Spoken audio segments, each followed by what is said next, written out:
What is up, guys? Welcome back to a brand new video. In this video we're doing the Higgs field, which is a continuation from the previous video where we discussed mass and confinement.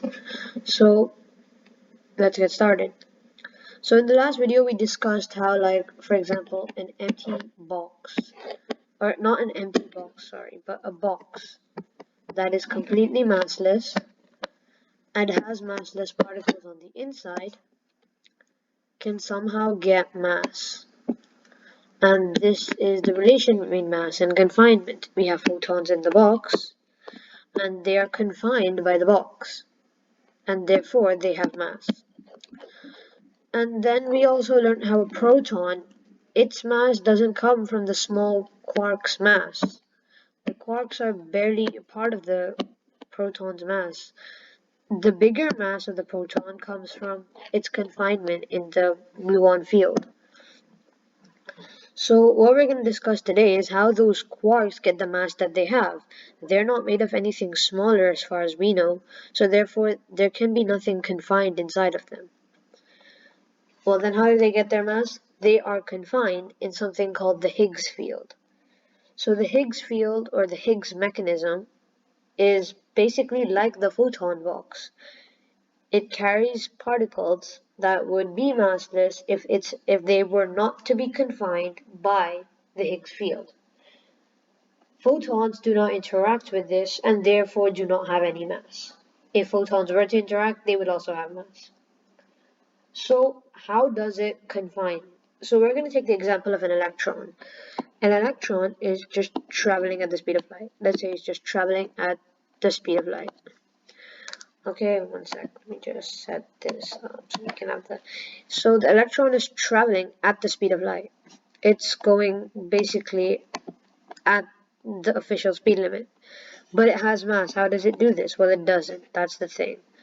What it really does is it just gets confined by the Higgs field, gets mass, therefore cannot travel at the speed of light, and feels time. So what we have to look at is spin. So just for the sake of this, we're going to take the model that a spin is a particle spinning. Photons can only spin in one direction, but electrons can spin right ways, on the right side or on the left side. When it spins on the right side, it would be called right-handedness, and when it spins on the left side, it's called left-handedness. But if you have a left-handed electron, it has something called a weak hypercharge. When it leaves the weak hypercharge, it goes into right-handedness. This means that it feels change and time. That means that it can't go at the speed of light according to Einstein's theory of general relativity, and that again means that it has mass. So that's how that works. But how does the Higgs field do this? The Higgs field is the one giving the electron the weak hypercharge. And it's pretty much the same, but with different terms for other particles. Let's say it gives it the weak hypercharge. No, I was on an erasing tool. Let's say it gives it the weak hypercharge right now, then it takes it away from it here, and then it gives it right here, and then it takes it away over here. You can think of this like it's slowing down the electron. That's not the way it works, but that's a model that can help it simplify. It's basically making the electron feel time and therefore feel mass. Mass is, like we explained in the last video, a feeling. It's not isn't a feeling, but a property. It's not this thing that we used to think it was. And we also learned you can have negative mass and all that in the last video. So if you haven't checked out the last video, you should check it out. It's I'll put the link in the description, and yeah.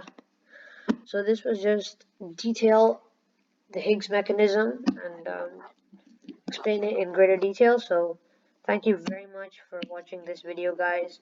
Thanks for your support. Like and subscribe for more content like this.